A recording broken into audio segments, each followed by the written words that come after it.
हम जो खाते हैं क्या वो वाकई सिर्फ हमारी पसंद होती है या इसके पीछे और भी बहुत कुछ है। आज हम उन्हीं छिपे हुए फैक्टर्स की पड़ताल करेंगे जो तय करते हैं कि हमारी प्लेट में क्या आता है और क्यों आता है। तो असली सवाल यही है, आखिर कौन तय करता है कि हम क्या खाएंगे? क्या ये बस हमारी मर्जी है? यकीन मानिए, इसका जवाब जितना सीधा लगता है उतना है नहीं, और काफी दिलचस्प है। देखिए, अक्सर यही सोचा जाता है कि अच्छा खाना तो बस विल पावर की बात है, लेकिन सच तो ये है कि ये एक बहुत बड़ी पहेली का सिर्फ एक छोटा सा हिस्सा है। तो आगे बढ़ने से पहले 1 मिनट रुककर ये समझ लेते हैं कि पोषण या न्यूट्रिशन आखिर है क्या। ये सिर्फ खाना खा लेना नहीं है, बल्कि ये उन सारे फैक्टर्स का कह सकते हैं एक जोड़ है जो ये तय करते हैं कि कोई इंसान क्या खाता है, कितना खाता है और कितना अच्छा खाता है। चलिए इस पहेली को सुलझाना शुरू करते हैं, और सबसे पहले जूम इन करते हैं हम पर, यानी हमारे शरीर और हमारे दिमाग पर। तो इस लेवल पर हम दो चीज़ों को देखेंगे। एक, फिजियोलॉजिकल फैक्टर्स, यानी हमारा शरीर हमसे क्या मांगता है, और दूसरा, साइकोलॉजिकल फैक्टर्स, यानी हमारा मन क्या चाहता है। देखिए, हर किसी के शरीर की ज़रूरतें एक जैसी नहीं होती, है ना? ज़रा सोचिए, एक एथलीट जो दिन भर प्रैक्टिस करता है और कोई जो ऑफिस में बैठकर काम करता है, दोनों की कैलोरी की ज़रूरतें ज़मीन आसमान का फ़र्क रखेंगी। ठीक वैसे ही एक महिला के शरीर को प्रेगनेंसी के दौरान ज़्यादा आयरन की ज़रूरत होती है, जबकि एक पुरुष को आमतौर पर ज़्यादा कैलोरीज चाहिए होती हैं। तो सबसे पहला नियम तो हमारी बायोलॉजी ही तय करती है। और हाँ, ये जो समीकरण है ना, ये फिक्स नहीं है। ये हमारी उम्र और सेहत के साथ लगातार बदलता रहता है। एक छोटे बच्चे को बढ़ने के लिए जो न्यूट्रिएंट्स चाहिए, वो एक बड़े इंसान से अलग है। या फिर जब कोई बीमार होता है तो उसके शरीर की ज़रूरतें अचानक बदल जाती हैं। मतलब हमारा शरीर हर कदम पर अपनी डिमांड्स बदलता रहता है। अच्छा, अब शरीर से हटकर मन की बात करते हैं। कभी ऐसा हुआ है कि बहुत ज्यादा स्ट्रेस में कुछ मीठा खाने का मन कर गया, या उदास होने पर कुछ चटपटा खाने की क्रेविंग हुई हो? बस यहीं से शुरू होता है भावनाओं का खेल। असल में हमारे दिमाग ही हमारे पेट का असली बॉस है। स्ट्रेस और डिप्रेशन जैसी भावनाएं हमारी भूख को एकदम से पलट सकती हैं। कभी-कभी तो भूख ही मर जाती है, और कभी-कभी हम सीधा जंक फूड की तरफ भागते हैं। और फिर सीधी सी बात है, हमारी पसंद नापसंद, हमें क्या अच्छा लगता है क्या नहीं, वो तो हमारी रोज की डाइट को गाइड करता ही है। ठीक है, तो हमने शरीर और मन को देख लिया। अब जरा जूम आउट करते हैं और अपने आसपास की दुनिया को देखते हैं।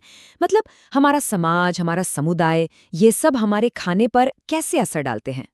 इस हिस्से में हम दो बड़ी चीज़ों को समझेंगे। एक, सोशियो इकोनॉमिक फैक्टर्स, यानी हमारी सामाजिक और आर्थिक स्थिति, और दूसरा, कल्चरल और रिलीजियस फैक्टर्स, यानी हमारी संस्कृति और धार्मिक मान्यताएं। सीधी सी बात है, हमारी जेब का असर हमारी प्लेट पर पड़ता है।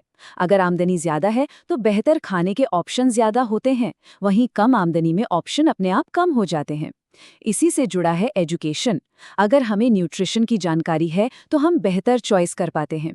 और हमारा काम, कोई मेहनत मजदूरी वाला काम करता है तो उसे ज्यादा एनर्जी चाहिए ऑफिस में बैठने वाले से। ये सब आपस में जुड़ा हुआ है। फिर आता है हमारी संस्कृति और धर्म का प्रभाव, जो बहुत गहराई तक हमारी आदतों में बसा होता है।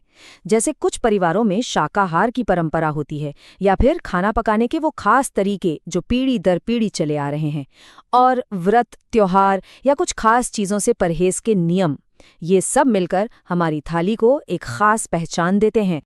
चलिए अब फाइनल जूम आउट करते हैं और पूरी तस्वीर को देखते हैं। अब बात होगी उन बड़े बड़े सिस्टम्स की, उन ताकतों की जो हम सब पर असर डालती हैं। इस सबसे बड़े लेवल पर हमें 4 मेन फैक्टर्स दिखाई देते हैं। एनवायरमेंटल, यानी हमारा पर्यावरण, फिर फूड रिलेटेड फैक्टर्स, हमारी लाइफस्टाइल, और आखिर में गवर्नमेंट और उसकी पॉलिसीज।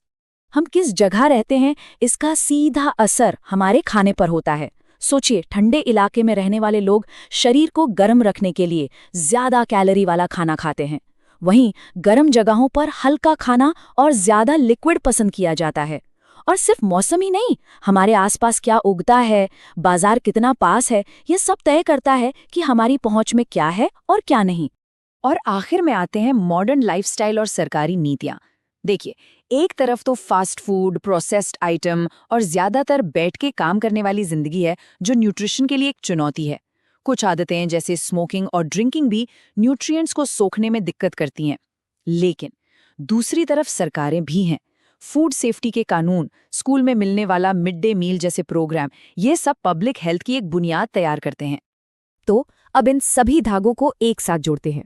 हमने शुरू किया था एक सिंपल सी चॉइस से, और अब हमारे सामने एक पूरा का पूरा कॉम्प्लेक्स जाल है। इन सभी 8 फैक्टर्स को याद रखने का एक छोटा सा तरीका है, PPSCEFLG।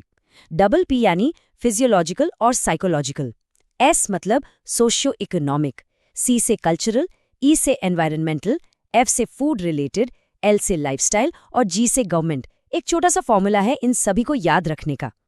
तो अगर पूरी बात को एक लाइन में कहना हो तो वो ये है, पोषण सिर्फ खाना खाने के बारे में नहीं है। ये उन सभी शारीरिक, मानसिक, सामाजिक, सांस्कृतिक और पर्यावरणीय ताकतों से प्रभावित होता है जो हमारे चारों ओर हैं। तो ये सब जानने के बाद क्या सेहत को देखने का हमारा नजरिया थोड़ा बदलना नहीं चाहिए? ये सिर्फ एक इंसान की चॉइस नहीं, बल्कि एक बहुत बड़े सिस्टम का नतीजा है। ये एक ऐसा सवाल है जिस पर हम सबको सोचने की जरूरत है।